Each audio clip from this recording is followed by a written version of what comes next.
Leger Fernandez, you're recognized for 5 minutes. Thank you, Madam Chair and Ranking Member, and thank you to the witnesses for joining us today. The anti-Semitism experienced by Jewish students at Columbia University and universities across the country is unacceptable. I've met with several Jewish students from, not several, but lots of Jewish students from across the country who've endured a wave of slurs and threats, and my heart breaks each time I hear those stories, which I think it breaks for everybody on this committee and on the panel. But anti-Semitism is a centuries-old form of hatred rooted in white supremacy. It's also a form of hatred that has sadly been stoked and given a platform by some in the Republican Party. Madam Chair, I'd like unanimous consent to enter into the record the article from Politico titled, open quote, Donald Trump dined with white nationalist Holocaust denier Nick Fuentes. Without objection. In case we don't remember President Trump's remarks after the anti-Semitic white nationalist rally in Charlottesville in 2017, Madam Chair, I'd like unanimous consent to enter into the record the article from The Atlantic titled, open quote, Trump defends white nationalist protesters. Some very fine people on both sides, close quote. Without objection.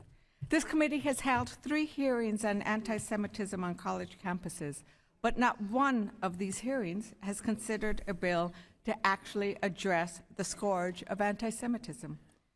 In fact, last fall, House Republicans proposed a 25% budget cut to the office that's actually investigating and can take action against universities if there is anti-Semitism on campuses that is actionable. The committee could be more productive on this issue and hold a hearing on Congresswoman Manning's bipartisan, bicameral bill, H.R. 7921, the Countering Anti-Semitism Act.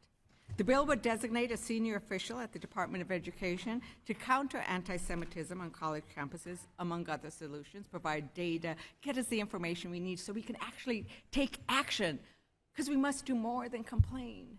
We need to take action. We need to actually have solutions.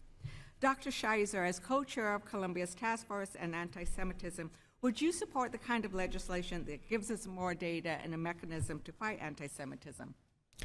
Data is critical because we need to know more about the issues that we're addressing. And I've seen Congresswoman Manning's bill, and I think it is very well crafted. Thank you. It has lots of provisions that actually would assist with the issues that we've heard about today.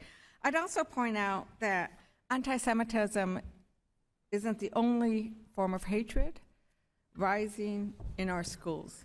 It's not the only form of hatred that is impacting our children's or students' ability to learn. Islamophobia and hate crimes against LGBTQ students have also recently spiked. They've led to deaths by suicide, harassment, but this committee has not held a single hearing on these issues. The rise in hatred across the United States is not good for learning. It's bad for democracy. We need to find a way to heal and have our students and have our entire nation understand that we are indeed one nation under God, different forms of gods that we worship. But that when we can come to understand each other as related and as connected and respect each other and not tear each other down, that is when we truly start learning to prosper and thrive.